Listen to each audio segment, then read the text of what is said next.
Okay class, magandang umaga sa lahat. Kumain na ba kayo sa inyong umagahan? Aba, mabuti naman kung ganoon. Dahil class, kapag may laman na dyan, malamin din ang utak ang gamitin natin sa ating talakayan. Maliwanag? Pero bago ang lahat, maaari bang tumayo ang lahat para sa ating panalangin na pangungunahan din ay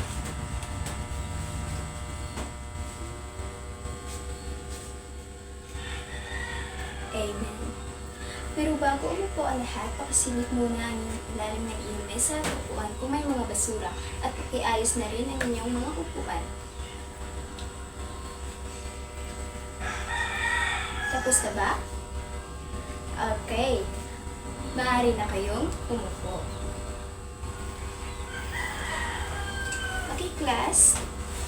Magtatala muna ako sa kung sino ang maluliban ngayon sa klase. Kapag tinawag ko ang iyong pangalan, itaas lamang ang iyong kanang kamay. James, Aika, Gisa, Jay, at Sarah. Aba!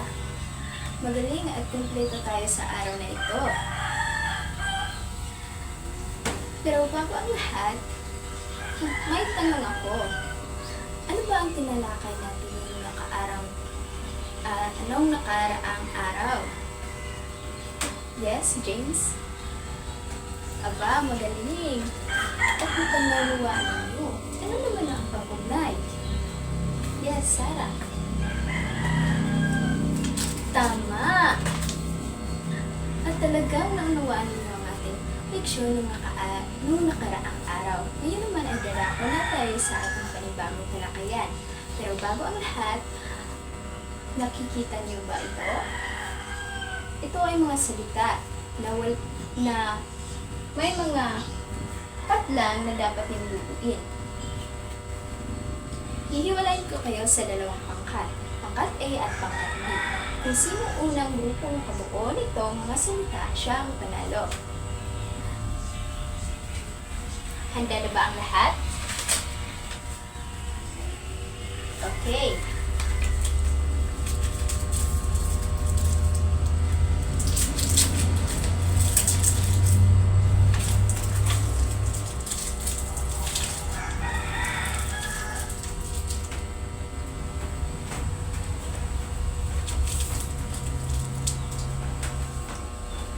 Tapos na ba, class?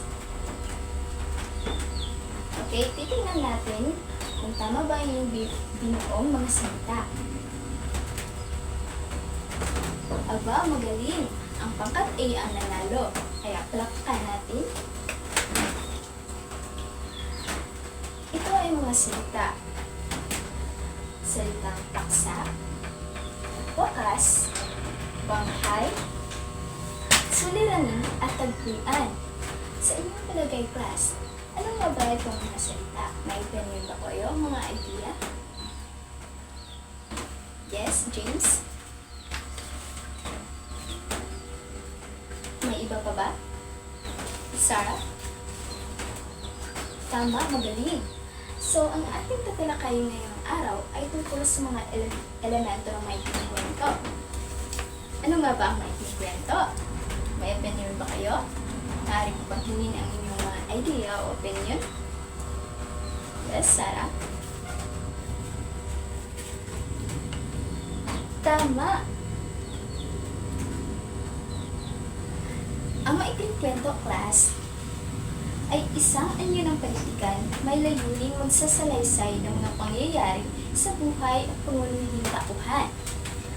Ayon din kay Edgar Allan Poe, ang tinaguriang ama ng maikling kwento ay isang akdang pampanitigang likha ng guni-guni at buong isip na hango sa isang tunay na pangyayari sa buhay. So class, kaya nakasulat tayo ng isang maikling kwento dahil daw sa ating mga karanasan sa buhay. O kaya madali lang tayo makabuo ng mga maikling kwento. So, narito ang mga elemento ng maikling kwento na dapat ninyong pakatandaan palagi. upang kayo ay makapagsulat o ng isang kwento. Una, elemento ay ang paksa. Dito na ilahad ng author ang kanyang layunin na kanyang isinulat. Dito daw, dapat tayo, una sa lahat, kapag ikaw ay magsusulat ng isang maikling kwento, dapat inuuna mo ang paksa. Kasi yun ang napaka-importante sa lahat. Kasi kapag walang paksa, hindi ka makakasulat ng ikang kwento. Kasi hindi mo alam kung ano ba ang isusulat ko. Pangalawa, ang tauhan ay mga taong persona na nagpapagalaw sa kwento, nagbibigay buhay sa kwento at gumaganap sa mga pangyayari. Nakapa-importante din ang mga persona o mga karakter sa kwento upang ito ay mas maitintindihan ng mga mambabasa. Pangatlo ay ang suliranin. Tumutukoy ito sa paglalabanan, pangunahin at sumasulungit sa kanya. Ito ay maaaring tao laban sa kalikasan, tao laban sa hayop, tao laban sa tao, at tao laban sa lipunan. Ang pang-apat ay ang banghay. Ang banghay ang mga pangyayaring pagkakasunod-sunod. At sinusundan ito ng kasukdulan. Ito ay pinakamataas na uri ng kapanabikan. Dito nahiwatig ng mga mababasa ang mangyayari ng pangunahing taon, kung siya ba ay mabibigo o magtatagumpay sa pagligtas ng mga suliranin. Then, papasok dito ang kalakasan. Ito ay kinalabasan ng paglalabanan. Susunod ito agad sa mga kasukdulan. Ang panghuli ay ang wakas, kung saan ang huling bahagi ng isang kwento ay maglalarawan kahinathan o aksyon ng mga tauhan at mga pangyayari. Ito ay tinatawag na conclusion. At dito rin natin makikita ang mga aral, magbibigay aral sa mga mambabasa. Kaya class, kapag kayo ay sumulat ng isang maikling kwento, dapat makapaloob yung mga elemento gaya na naman ang paksa, tauhan, suliranin, kasukdulan, kalakasan, at ang pangwakas. Naintindihan ba, class? Alright. May tatlong bahagi tayo ng maikling kwento. Ito ay tinatawag na simula, gitna, at wakas. Sa simula, di kabilang ang mga tauhang paksa, suliranin, mga naglalaman kung sino-sino ang mga tauhan sa kwento at kung ano ang kanilang papel. Ang bawat isa maaaring bida, kontrabida, suportang tauhan, at kaganapan ng lugar at pinangyarihan. Then, sa simula naman makikita natin ang binubuo ng saglit na kasiglahan, nakasugdalan, kung kaya't kadalasang makikita sa gitna ang pangyayari at mga solusyon. Ang panghuli ay ang wakas. Tinatawag na ito ng katapusan o unti-unting pagbaba ng mga pangyayari. Maaring ito ay mag-iiwan ng mensahe o mga aral sa mga mambabasa. At ito mga emosyonal. Dito natin malalaman kung ito ba ay malungkot na pangyayari o masaya na pangyayari. Pangyayari ng isang kwento. Yes, James?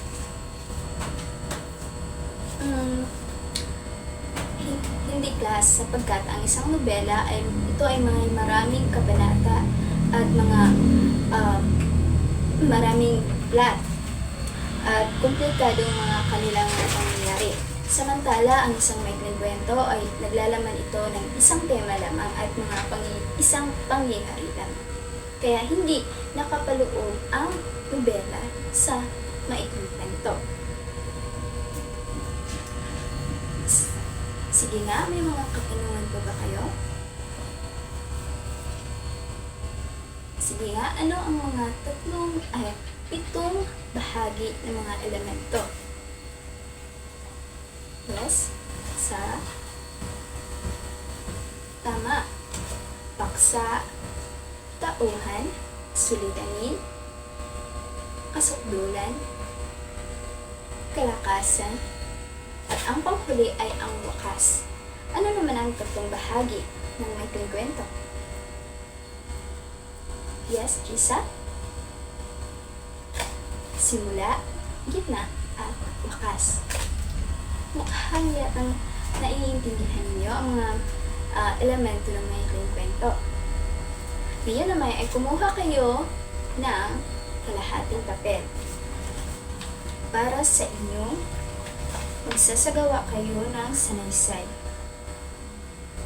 Narito ang mga katanungan na dapat ninyong sagutin.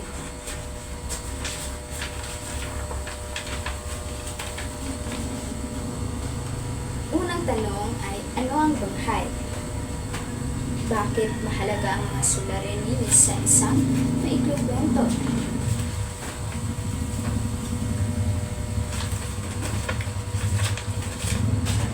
Ano ang kahalagahan ng paksa? Ilan ba ang katauhan sa maikling kwento? Bibigyan ko lamang kayo ng 10 minuto upang sagutan ang mga ito. Tapos na ba, class? Okay, pakipasa lahat ng inyong mga papel.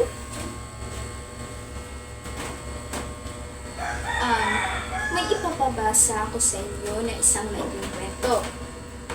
Ito ay kwento ni mabuti.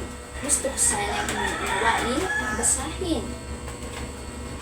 Kasi may mga katanungan ako mamaya.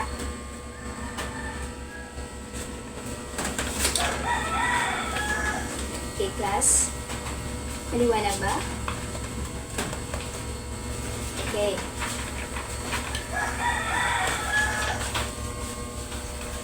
Tapos na ba ang bumasa ang lahat? Okay, narito ang mga katanungan. Uri ng tauhan sa kwento. Yes, Chisa? Magaling.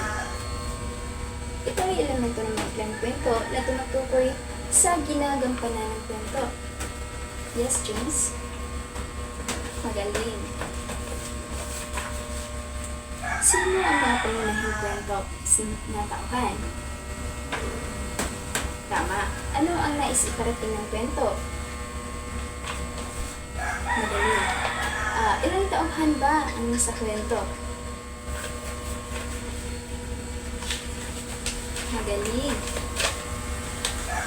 Anong mga aral na makukuha mo mula sa kwento? Aika. Magaling. At tama ang iyong mga sagot. Palakpakan mo ang inyong mga sarili. Okay. Sa inyong takdang aralin, bukas, gumawa kayo ng isang maikling kwento. Mahalaga sa pagpili ng tema ng inyong gagamitin. So, narito ang mga panuntayan sa paggawa ng inyong maikling kwento. Nilalaman, may 10 puntos. Pagkamalikhain, may 10 puntos. At mga elemento ay may isang 15 puntos. Organisasyon, may 10 puntos. Ang hikayat, may 5 puntos. At ang kabuuan nito ay 50 puntos. Sana'y inyong makapaloob ang mga elemento. May 7 elemento at mga 3 bahagi. Ipapasa niyo bukas, class. Wala na ba kayong mga klarifikasyon na dapat mga tanong? Okay, talagang naiintindihan ninyo ang ating talakayan ngayong araw. So, yun lang, class, at maraming salamat.